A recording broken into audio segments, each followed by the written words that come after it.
जिनकी शहादत से महकता है चमन उन शहीदों को नमन, जिनके दम से महकता है वतन उन शहीदों को नमन, और नमन उन माओं को जिनमाओं उन्होंने किया पैदा, नमन उन माओं को जिनमाओं उन्होंने किया पैदा, और जिस माटी में पले बड़े और मिल गए उस देश की माटी को मेरा बार बार नमन, उस देश की माटी को मेरा बार बार नमन।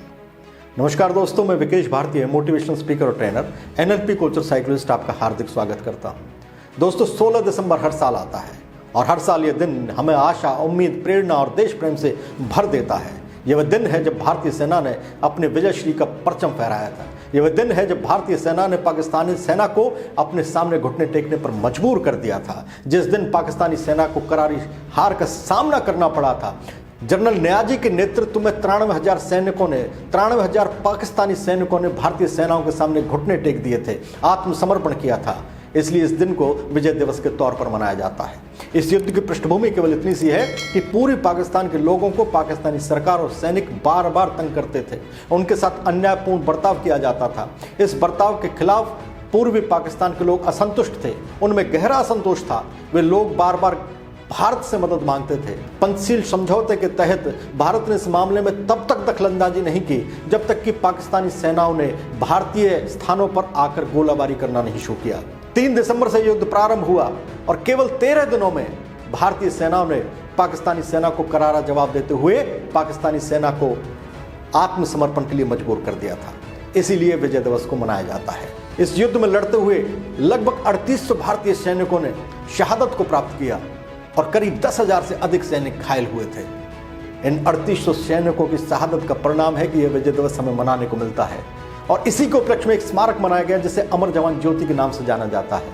इंडिया गेट पर स्मारक बनाया गया। 1971 से अखंड ज्योति प्रज्वलित की गई, जो आज भी अबाधित और अखंड रूप से जलती है, हमारे मन को प्रेरणा से भरती है। इस देश के प्रति हमारा जो कर्तव्य होना चाहिए उसे निभाने हेतु हमें उत्सुक करती है और हमें याद दिलाती है कि उन लोगों का हमारे ऊपर बहुत एहसान है जिन लोगों ने इस देश की आज़ादी को बरकरार रखने के लिए अपने प्राणों को सौंप दिया, अपने प्राणों को न्यौछावर कर दिया। ये परंपरा निरंतर आगे जारी रहे, इसकी जिम्मेवारी मेरे और आपके दोनों के कंधों पर है।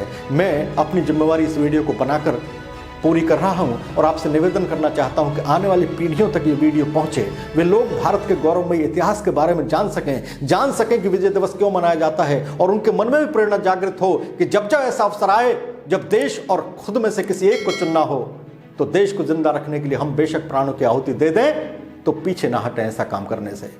एक एक नागरिक अगर अपने कर्तव्य को निभाने में बखूबी अपनी भूमिका निभाए तो निश्चित तौर पर हमारा देश एक दिन विश्व गुरु बनेगा, उन शहीदों के सपनों का भारत बनेगा।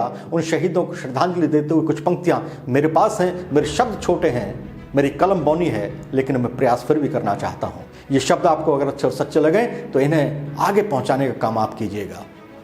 तब कहता हूं कि जिसने अपने लहू की बूंदों से भारत को सींचा है, जिसने अपने लहू की बूंदों से भारत को सींचा है, जिसने अपने कर्मों से यहाँ देश का नक्शा खींचा है, जिसने आग लगाई हो या ठंडे ठहरे पानी में, जिसने प्राण फूंक दिए हो भटकी हुई जवानी में, जिनकी आवाज़ों को लालच बंद नहीं कर पाया हो, जिनके ऊंचे स्वर को भय भी बंद नहीं कर पाया हो, जिनके तन को नारी की देह ने भी ना ललचाया हो, मृत्यु का भी नग्न जिस चुप नहीं कर पाया हो, जिसने दीप जलाए हो या अंधियारे के आंगन में, जिसने राह दिखाई हो या कालिक बड़े प्रांगण में, ऐसे वीर शहीदों का मैं वंदन करने आया हूं, ऐसे वीर शहीदों का मैं वंदन करने आया हूं, उनका अपने शब्दों से अभिनंदन करने आया हूं, उनका अपने शब्दों से अभिनंदन करने आया हूं।